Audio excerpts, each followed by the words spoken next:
วัสดีท่านผู้ชมทั้งภายในและภายนอกต่างประเทศของเรางานนี้ผ่านกฎการประเทศแท้แล้ว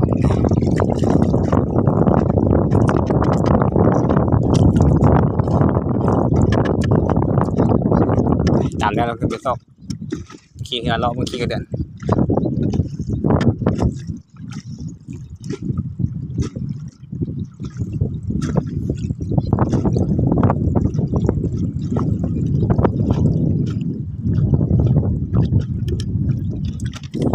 กลางน้ำของเลยพี่น้อง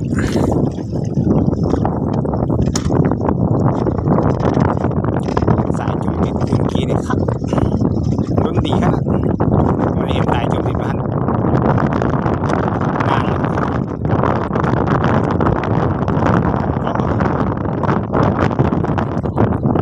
ยานอยู่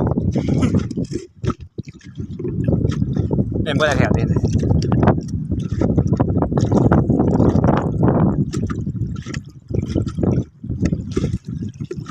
แล้วก็ยาวก็เพียงแต่เดียวดิแต่นี้เป็นไรคุณละออกไปนอก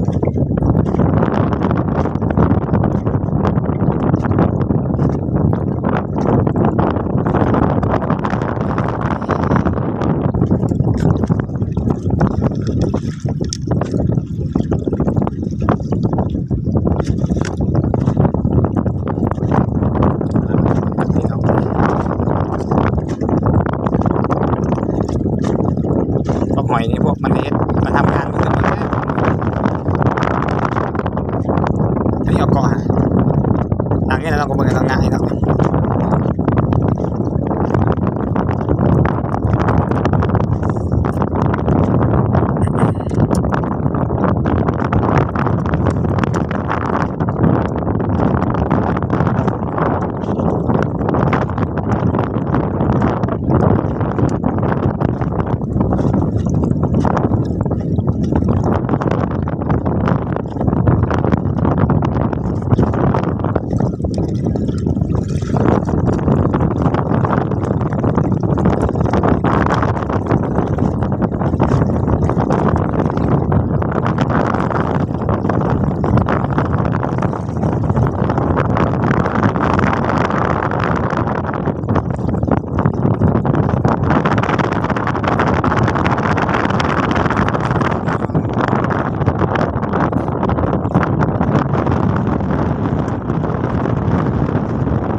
ประมาณโลนึงอะไรพี่น้องปลาครึ่งนี่ประมาณกันนี่นะ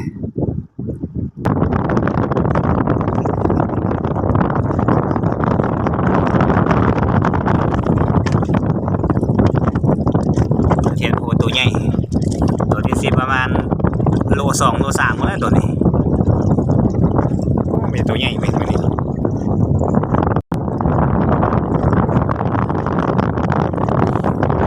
ต่อไปพี่น้อง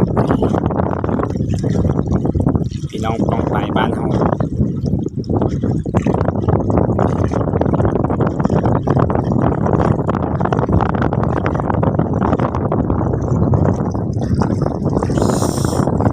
แต่ที่2มาแล้ว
จบภารกิจ2 แต้ม